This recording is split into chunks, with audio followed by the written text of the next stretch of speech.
All right, hello everyone, and welcome to our latest ALTA Insights webinar. I'm Jeremy Yohe, ALTA's Vice President of Communications, and thank you for joining us for today's webinar on what the next generation wants in a career. This is definitely a unique webinar, as all of our speakers today are, well, not all, two of them we have are under 30, and obviously not me, but we're also going to hear from several other younger title professionals as they share what motivates them and what turns them off. So you all can learn how your organization can adapt to meet the expectations of a modern workforce. Before starting, I always got a few housekeeping items to go over. Today's webinar is being recorded. You'll get an email with a link to the recording tomorrow. And you can always access all of our webinar recordings at alta.org/webinars. We'll hold some time at the end for Q&A, so if you do have a question, pop them in the question box. I need to thank Old Republic for sponsoring today's webinar. And before introducing the speakers, I have a short message from Old Republic. At Old Republic Title, we understand being a title agent isn't just a job. It's your opportunity to make an impact. Agents are at the heart of every successful transaction, giving peace of mind to your clients through some of life's most important decisions. We are here to help you work safer, smarter, close faster, and grow your business. When you are ready to take your business to the next level, Old Republic Title will be by your side every step of the way. Let's shape your future together. Okay, all right, thank you, Old Republic, for that message. We're talking about shaping the industry, shaping the future. Well, let's talk about employees and staffing. That definitely, shapes, who your organization is and how you, communicate with your customers and consumers. So with that, let's introduce today's speakers. First, joining us, we have Brooke Volkert. Brooke, welcome. Brooke is Close Simple's Customer Success Manager, and earlier in her career, she served as Vice President of Business Development for a title company in Minnesota. And also joining us today is Marissa Demmel, Chief Operating Officer for Title Smart. Marissa joined the title company in 2016 as a closing assistant before joining the operations team in 2018.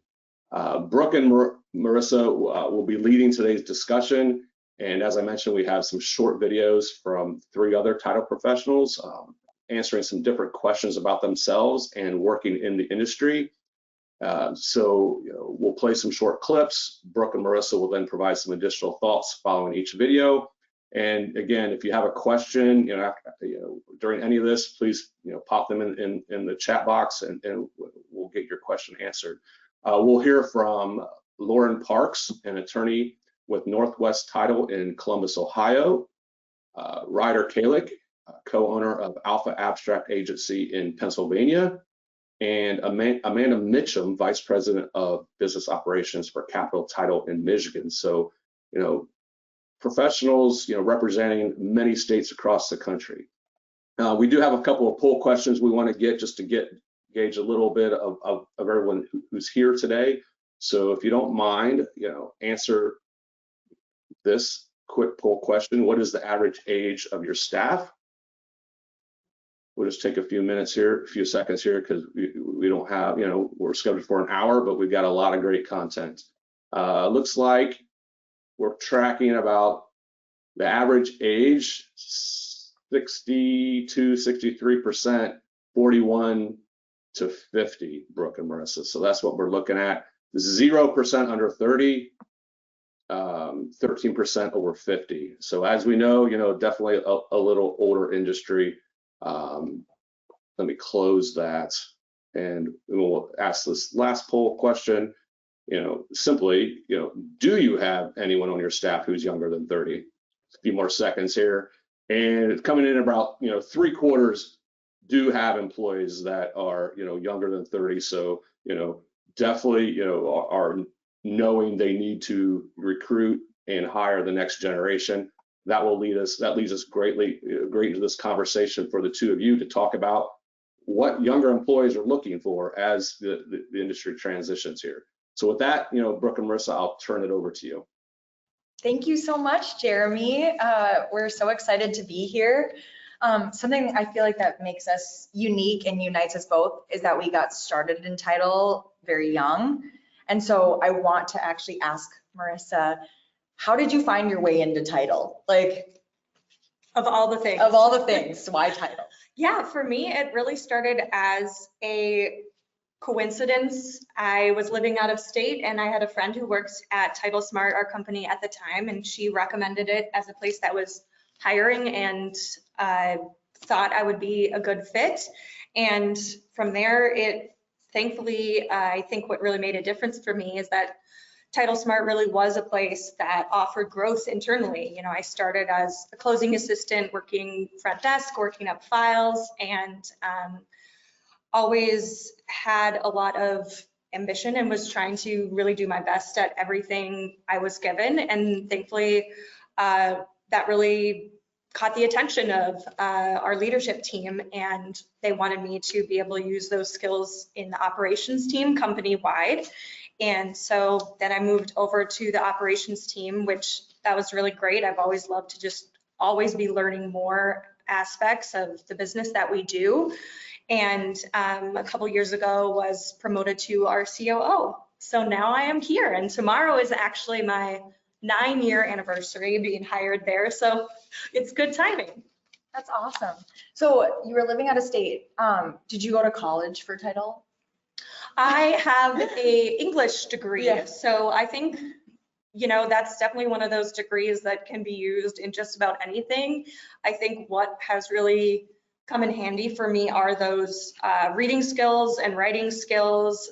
So if that's something that this next generation is really practicing in their higher education or in any experience they're bringing, we've probably all have heard about FinCEN changes that are coming down the line. And a lot of my position involves, just reading everything that you can find and trying to figure it out for yourself, and as well as writing communications, whether that's to externally or to the staff. And so I really think that those skills, even though my degree was a lot of reading books that probably a lot of people don't usually read, I think it's all really paid off. And I think that also goes to show that you can find your next COO, anywhere. You can have any sort of degree.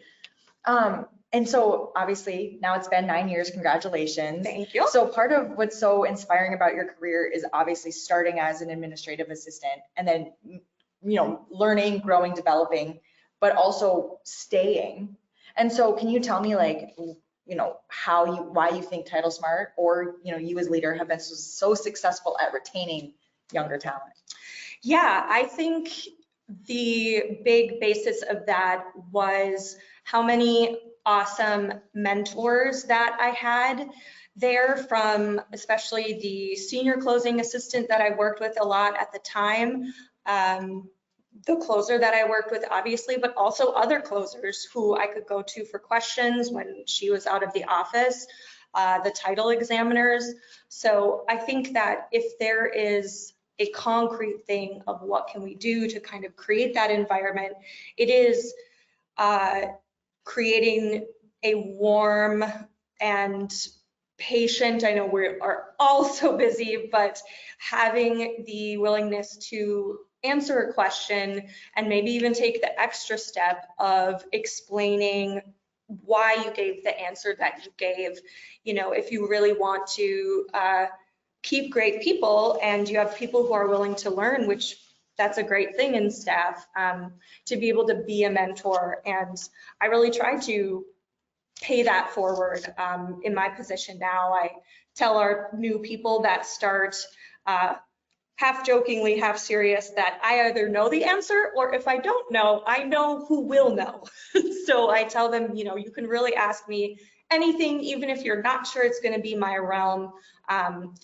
It gives them that place to feel like they can grow and step out of their knowledge and gain new knowledge with that confidence. Yeah, I mean, being able to ask a real live human, this question. Mhm. Back at the title company I was at, we had this thing called the Title Bible that, all the Oh, new yep. interns would read. I don't really know how much I fully read because there was so much there, but being able to ask like relevant questions. So talk more about like, obviously like leadership recognized that you were willing to learn, you wanted to grow. Is that something that is common among all of, the interns or young people or, next generation that you're hiring? Or is that an organizational choice to choose to develop younger, and talk more about that? Yeah, I think that for us folks in the leadership roles, be really willing to talk to your staff and, more importantly, listen to what their career path might want to be, because in our title companies, we do have many different angles of positions. Maybe they want to get into your marketing department, but they started as a closing assistant, or maybe they want to become a title examiner. And so being willing to create that roadmap with them and try to find ways to give your staff opportunities to try different things, especially in the winter months that are slower for us. Can some of your closing assistants learn how to record satisfactions, or can your front desk staff help with some of these long projects of cleaning up old checks, and doing cross-training and being creative about that when you can, gives people the opportunity to say, hey, I really like this part of it. I know for myself, I really liked creating a sort of a checklist for our closing team of everything that needs to be done on the file, kind of how my brain works for learning. And then a few other closing teams were like, hey, we really like that. Can we use that? And then it was kind of distributed out company-wide. And our leadership team at the time really saw that, hey, she really likes to create processes and organize that. And so try to keep an eye out for when you have people that show a penchant for doing something, even if it's outside of their current position. I think that's great. Yeah, like identifying the skills or their outside interests that might translate to something. For me, you mentioned that you had a great mentor, and for me, I had an incredible mentor and leader. I still love her to this day. We stay in touch. She's coming to my wedding, I love her. And really, what made her so great is that I wanted to be just like her. Not only did I want to do her job, but I loved what a leader she was and how she treated people. And just talking about mentorship, it's not just about the position. And I think we're going to get into this a little bit, that it's not necessarily the hard skills either. It's the soft skills. Absolutely. That you can mold. So, those of you who may not know Title Smart, it's a really cool company. I think, you have the next generation of employees, you've invested that. Why do you think younger professionals are drawn to working with you, and why are they staying? Yeah, I think that they see the staff that we have built with the opportunities of people who like to stay long term. We also are really willing to move our staff laterally, move our staff up.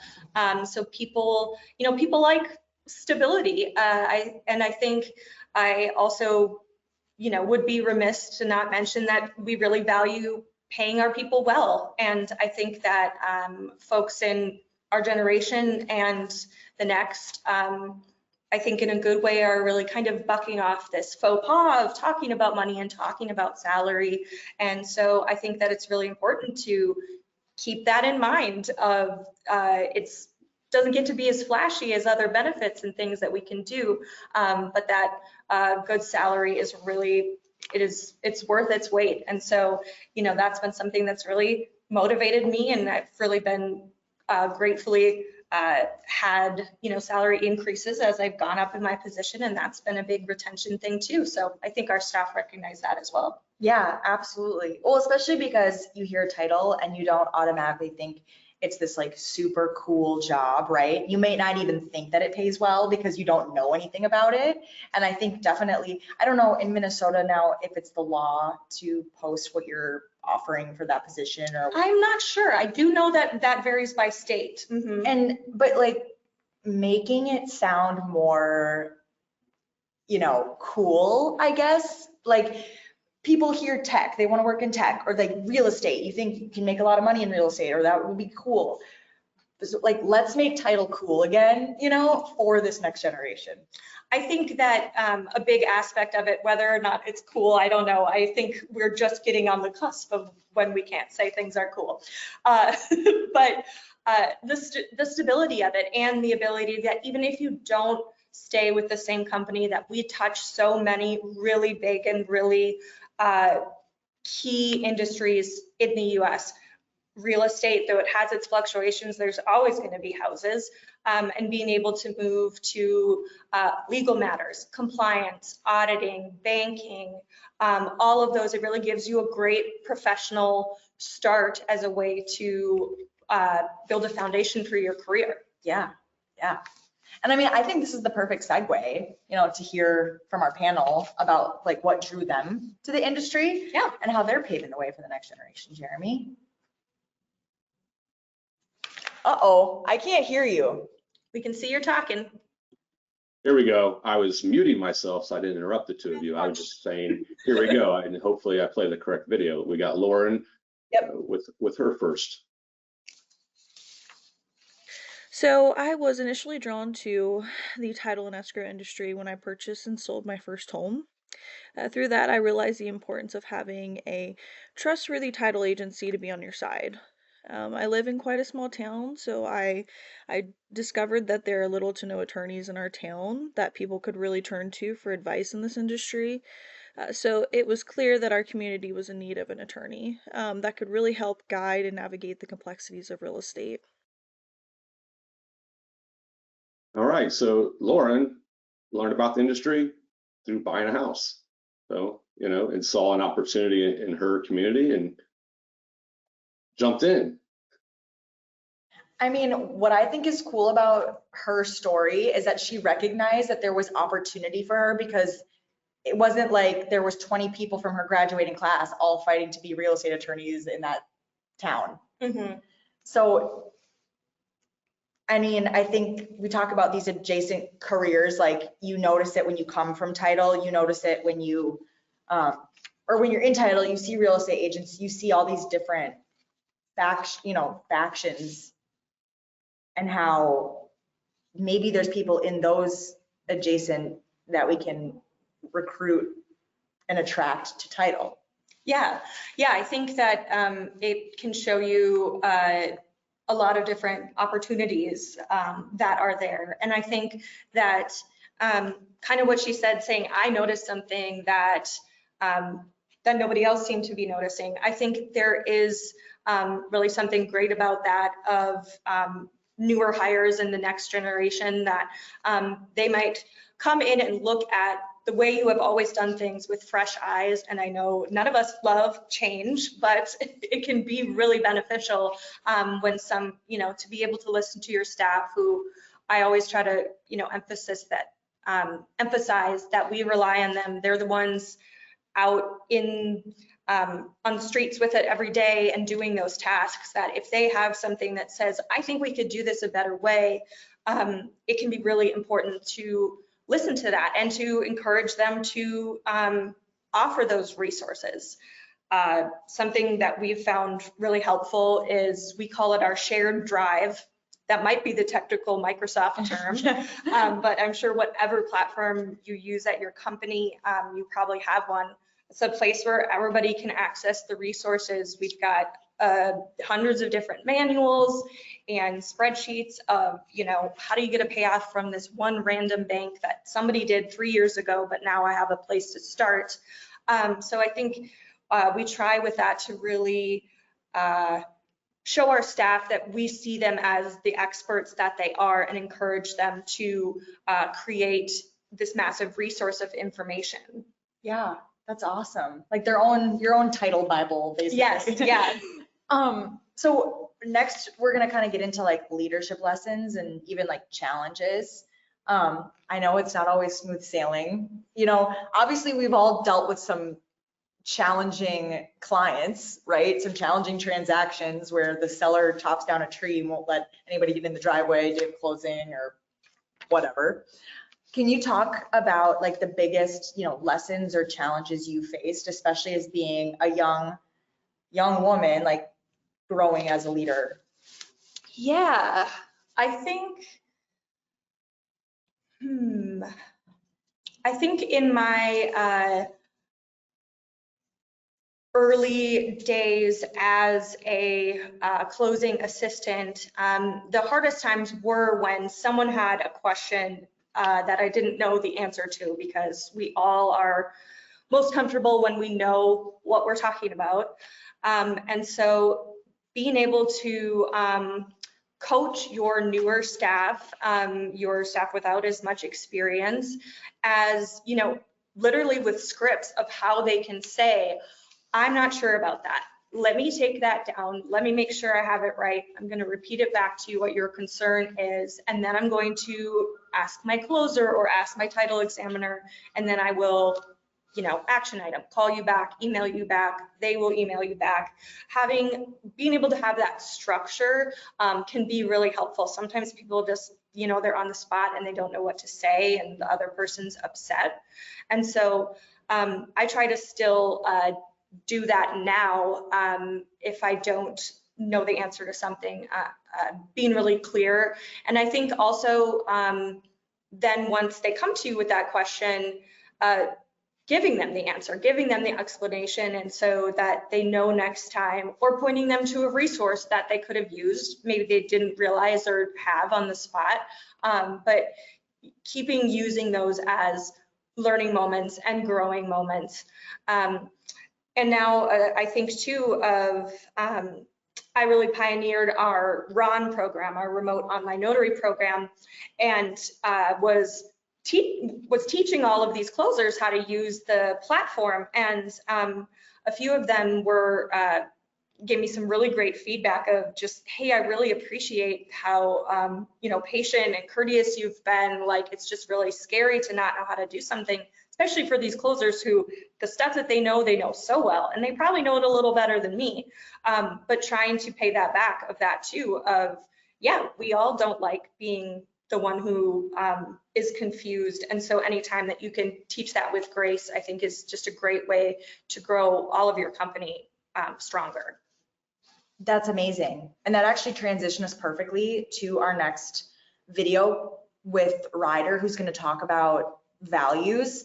And I just think, yeah, like you led in the way that you would want to be led. But I just have a quick, actually like tangible, tactical question. Yeah. End of month, busy closing day, you have a new processor or somebody that you're trying to elevate, but everybody's so busy and they have questions. Like, do you have a designated person on the team that's available on busy days like that? Because let's say they process for 2 closers and those closers are both busy all day. I think there is me. Yeah. I could probably count on one hand in the past year that I've had, you know, told people, can you hold on for 30 seconds while I type this wire that needs to go out? But also just really building up your staff. You know, we have an internal reward system that a lot of people have something similar of helping each other, another closing assistant that they can ask. If you can't help them at that moment, at least try to say, you know, why don't you go and try to ask so-and-so, maybe, you know, if you are a person in a leadership position, also helping with that kind of handoff can be good, you know, to help use your authority to usher them over of saying, hey, can you help Ashley with this question? I think that can help show your new staff that you kind of have their back when everybody is, you know, super busy, which we all know happens. Yeah, I think that's awesome. I think that's great advice. So Jeremy, should we watch our next video? Yeah, let's see what Ryder has to say here.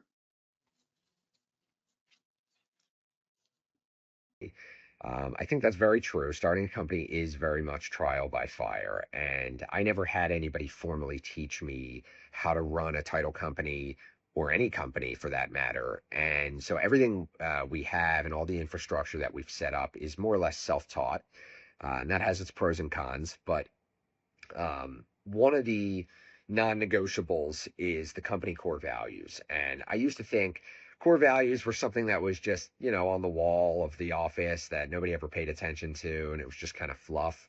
And for many companies, that is true. For us, it's anything but that.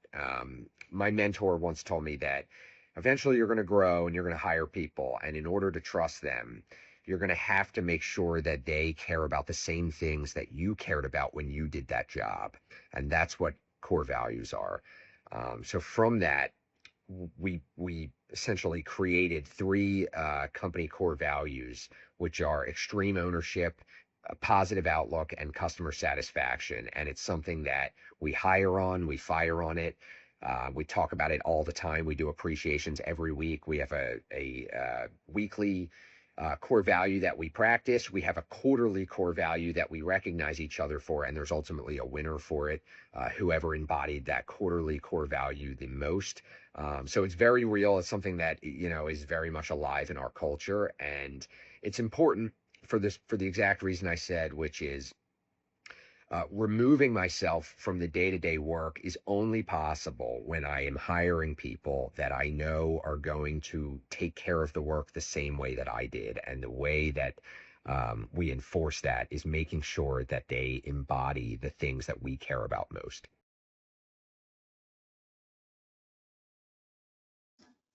Awesome. I like that. Yeah, I mean, I think what I really connected with most there was talking about when you're hiring people, if you want to trust them and that concept. And I think that it's important to be willing to really put in the work of training and be really passionate about the training. I wish sometimes that I could just pull a little SD card in my brain and dump it all out and give it to somebody to be able to learn all that. But unfortunately, we can't. And so remembering on those days where you are feeling a little more impatient, you're feeling stressed, whatever it may be, to have the patience and have that long-term outlook of, I am showing this next generation the way that we do things and the way that we want to build our company culture to have a long-term life for the company, that it's all built on those interaction by interaction, day by day. I think something that you hit on earlier too was like explaining the why behind, and you give an answer, so then you understand why you gave that answer. But also to take it a step further with Ryder's like core values, that's also the why, like the reason behind my work, like purpose-driven work, the why we do things. Well, we do them because we take extreme ownership, we care about client satisfaction, that sort of thing. So, and I think that that's a huge aspect that the next generation is looking for, is purpose-driven work. And our industry offers that. And I think sometimes maybe we don't communicate it the best of like, yes, we're protecting property rights, but we're also protecting people from fraud. We're protecting them from, the biggest decision, financial decision in their life. Yeah, I think that sometimes in the concept of course, we all want to feel like we are doing a good purpose and making a difference in our lives.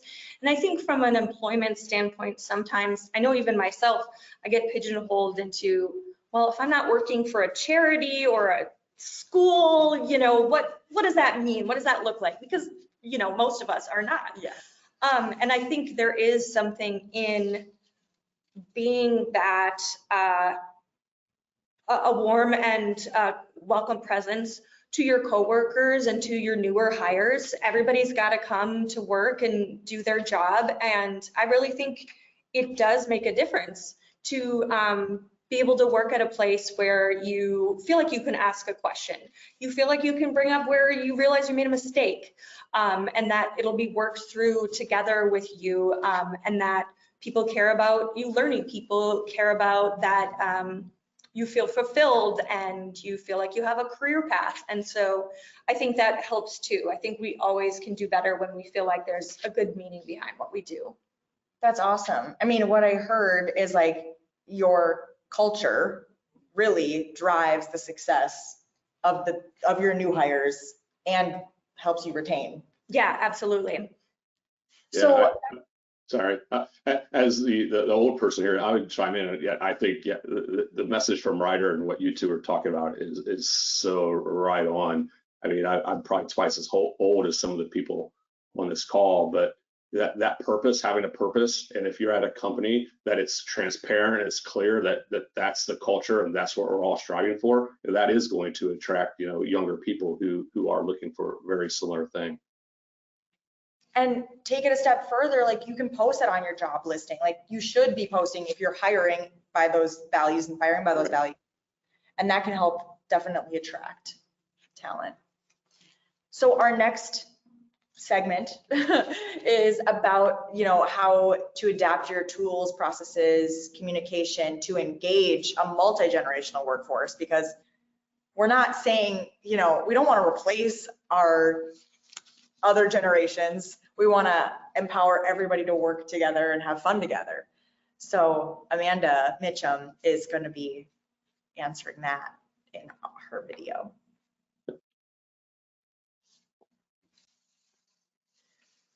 One thing that I've learned is that appreciation and recognition spans across generations. It's important to every employee. One of the personal initiatives that I had is how can I improve our employee appreciation efforts and feeling of recognition. And one of the things that I'm trying right now is that I noticed that when a close family member passes away, we always send a gift of recognition. And I think that's very important. But I thought to myself, what if we also appreciate those exciting moments in our employees' lives? So they have a new baby, they just got married. Could we send them a small gift of recognition, just saying, hey, congratulations, we see something really exciting happen in your life. We care about you. You're important to us. And I think that goes a really long way. It doesn't have to be a giant gift or something very big, just something to say, hey, we're thinking of you and we're really excited for you. Similarly, just, a happy birthday message to your employee coming from the leadership team, or a happy work anniversary message, or email or something like that. Also shout outs, whether that's internally, you have a board where your employees can give each other shout outs and say, hey, thank you so much. You did such an amazing job with this file. Couldn't have done it without you. Or maybe it's sharing those external shout outs that you just naturally get when, a seller says, oh my gosh, I couldn't have done it without so-and-so. She helped me so much throughout the process. Sharing those with the employee, but sharing them with the whole company, I think goes a really long way. Another important thing I think with today's workforce is offering flexible work options, whether it's part remote, hybrid, in office. I think just having that flexibility, whether it's like a shifting, time from when they can start work to when they can end work, I think just outside of our industry too, having flexible options like that is an important piece in today's workforce.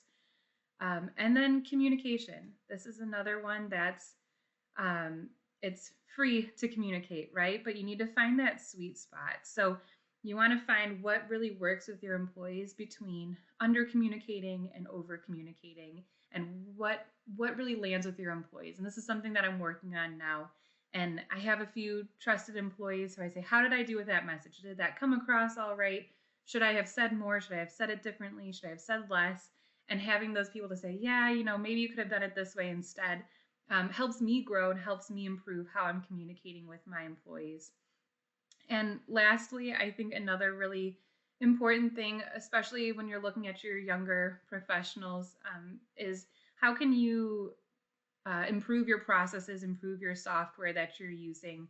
What options do you have there? So take the time to review your current processes or your software and think, okay, how can I improve the user experience? How can I make this experience something that's more similar to what people are used to today, right? Especially with younger people, we've become a little bit spoiled where we expect everything to be smooth and sleek and easy. And how can you look at your processes and your standards and bring those up to where the modern world expects them to be?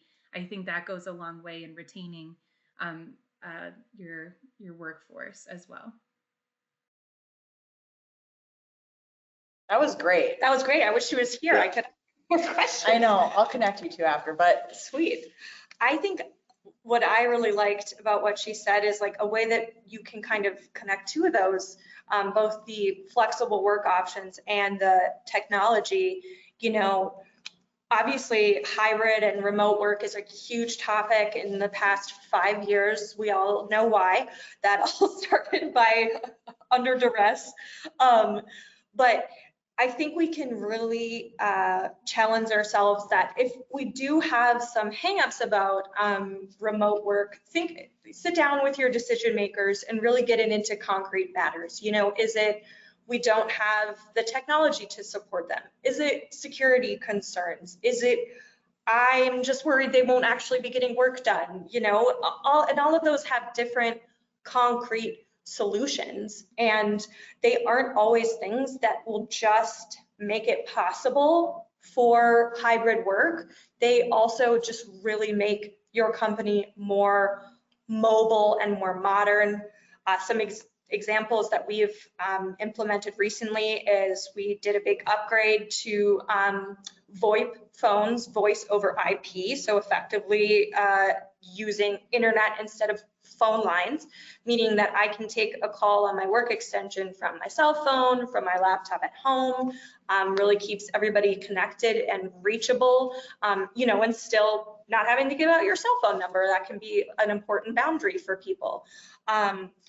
We also, you know, if you're looking for productivity, be willing to look at your title production software and see what kind of reporting, tasking, capabilities that it has that you may not have been using. And, you know, even if you're using that to look at your remote and hybrid folks, it always is beneficial to know who is really doing the most, you know, owners policies over here, who is ordering the most payoffs over on this closing team, and just keeping track of those things really helps you just know your business better.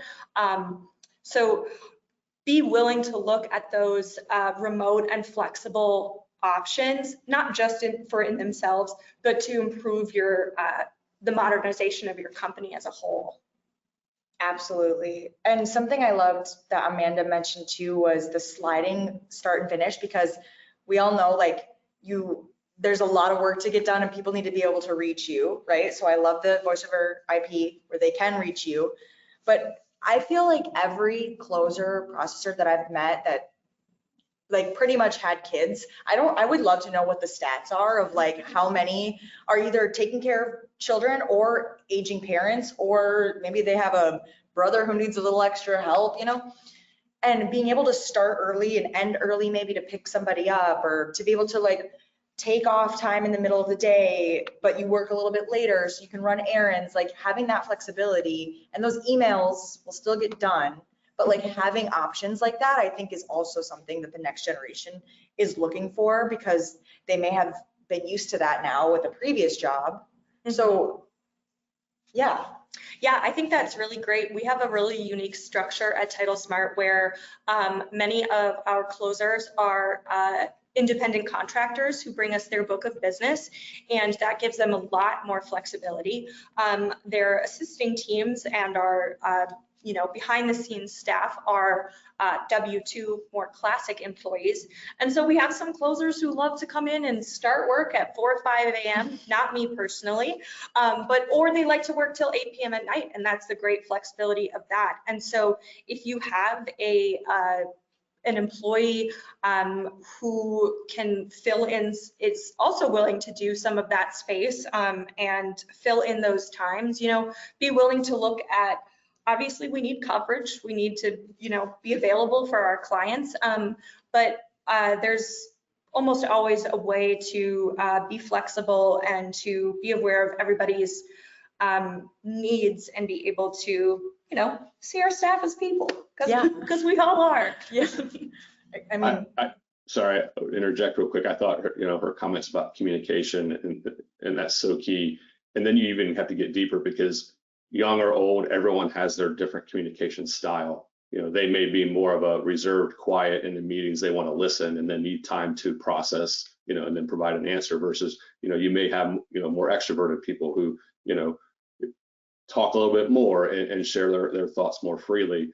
And there's a lot of personality tests out there that you could, have your staff, do. And then, as a manager or a leader, then you can really, really understand, does this person like to communicate face to face?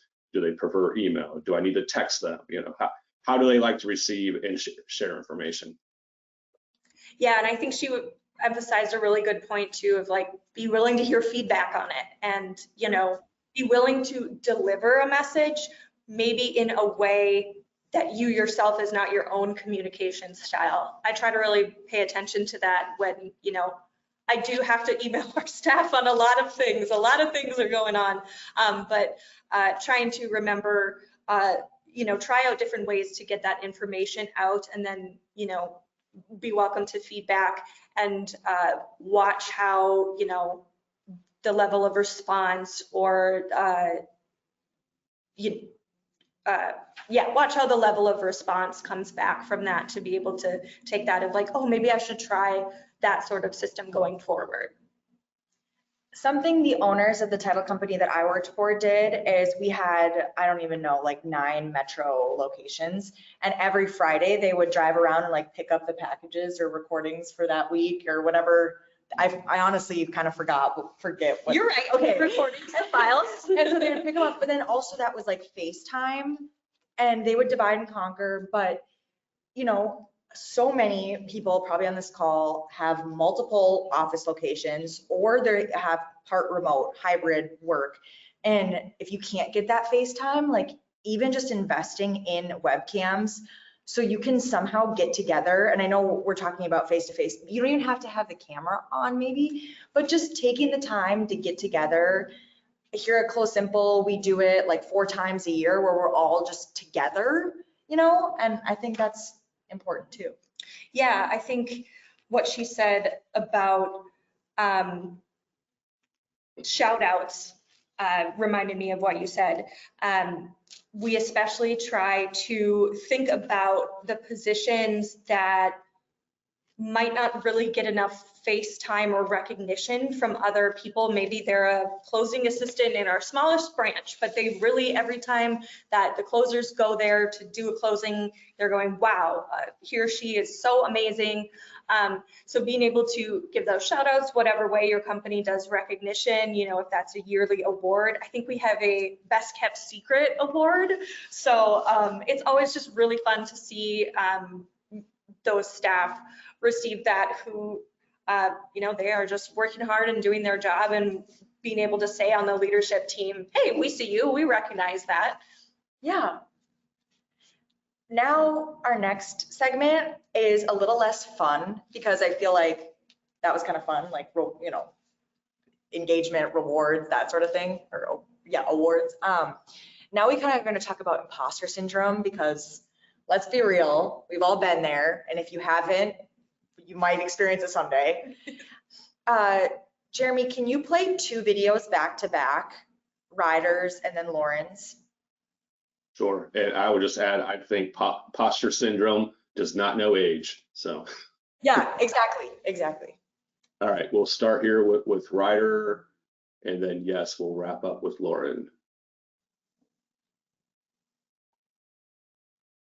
It's a good question and certainly a challenge that I think any young founder faces regardless of the industry they're in. But in our space, the professional service space, it can be particularly difficult. I think most title companies are owned by people much older than me, like 30 years older than me.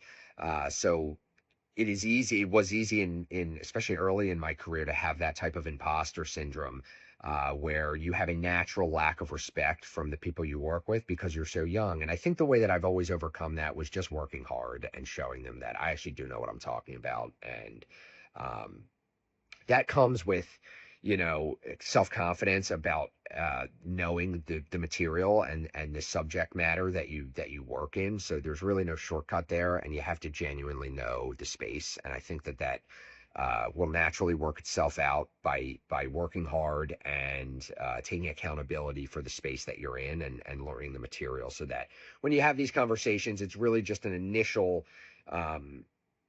thought from whoever you're working with of, oh, this person's young, they're going to be inexperienced. But the second they start working with us, they're like, okay, he's young, but he knows his stuff. So I think just the answer to that, even though it's easier said than done, but I think ultimately the answer is just working hard and really studying and learning your space. All right, good tip there. Roll up your sleeves and own your space. And we'll wrap up here with a short segment from Lauren. So clearly, being typically younger than everybody else, one challenge that I've had to overcome is that age-related bias. As I mentioned previously, I'm used to being the youngest person in the room. To navigate this, I very much prioritized open communication with my colleagues, and really emphasized my value of diverse perspective, regardless of age or even job position. Another challenge was addressing that differing communication styles across generations. To address this, I took it upon myself to build meaningful connections with my team, to learn and understand their way of communicating. For example, I regularly check in with team members. I invite them to join me on lunch breaks, just to get to know them a little bit better. I think by doing so, my team has really recognized my authenticity and dedication to them, which ultimately fosters that collaboration. All right, fantastic advice there too. Well, that's why I wanted to play them back to back, was because they're different strategies for the same result. Yeah, I think they both lead to, it's about growing your own confidence, I think they both touched on, and finding ways to show the people in your office, in your industry, being able to prove yourself and demonstrate your abilities. I think what I've tried to do that I kind of touched on earlier is be able to say very clearly when I don't know something. Because I think that for me personally, when I'm talking to an expert or somebody that I'm trying to get advice from, when they are just completely open, they don't try to kind of hide it or talk around it. They just say, wow, that's a really great question, and I don't know that part. Let's ask so-and-so, and that they have an action item after that. I think there's inherent confidence in being able to admit that. And being able to, this might sound like if you start it, it might feel a little silly, but I have kind of a folder of things, praise that I've gotten from people that I value their opinions of. And I keep that and I look at it sometimes, and to be able to, I think the imposter syndrome, it's kind of the not so nice voice in your head telling you the negative view of yourself. And it helps sometimes to have a positive way to answer that, something in defense of that. And I think something we can do as leadership people is be aware of whether asking explicitly or, picking up on the signals of being aware of how your staff and, your direct reports receive feedback. Make sure you're giving positive feedback too. Sometimes we get so stuck in only pointing out when somebody does mistakes because we're all really busy, but being able to give positive feedback too, and, adding to that little folder that they have. This goes back to when you mentioned, like, on the busy Friday, like, being a leader, sometimes you can help facilitate a pass off of, like, hey, help Amanda with this. But also teaching the next generation to, like, what I was taught is that you have internal and external customers, and developing my relationships with my internal customers, because ultimately I knew I was going to need help from them, and I knew I could call them on a busy Friday because I had built that trust with them and that respect. And that also helped me with the imposter syndrome, because when somebody that I admire admires me back, that makes you feel good. Mm-hmm. Absolutely. So I know we have 9 minutes left. I don't know, Jeremy, if we have questions or really. Let's see. Less questions and more just kind of, commentary or feedback, agreeing with a lot of the themes that both of you are talking about. Kimberly asked, Marissa, when you were talking about the internal reward system, how does she was willing to, she wants to know, how do you find one, or like any recommendations for something that you guys have, maybe a little more color on that. Yeah, I can say personally that we use AwardCo. It was our HR team who really researched them and looked them up, but one really great thing is that you can, all of the shout outs, it's a web page that folks can go to. Anyone can choose anyone in the company to give a shout out to. All of our staff have a monthly budget of, I want to say it's in the ballpark of $20 that they can give away. And I think that is part of what helps identify people that might otherwise not be spotted. I love seeing like, wow, so-and-so was really killing it this week. Like, she's got 3 different shout outs from people. And I think that's a great tool as somebody in leadership as well. So what it concretely is it is money. And you can use it right in there. I personally always spend it on Starbucks gift cards if I get any. It's my little treat. But yeah, it's just really easily convertible into gift cards, Amazon cards, Visa cards if you just want regular old cash. And so I think giving that, especially giving that staff, giving your staff the ability to reward other staff kind of like helps outsource that feeling of goodwill, and also, shows your true efforts to creating this culture of appreciating each other. Yeah. So I would, there's a lot of different ones out there, but yeah, AwardCo is the one we use personally. All right, awesome. AwardCo, AWARD.co. Yeah, awardco.com. CO, yep. Gotcha. All right. So check that out if interested.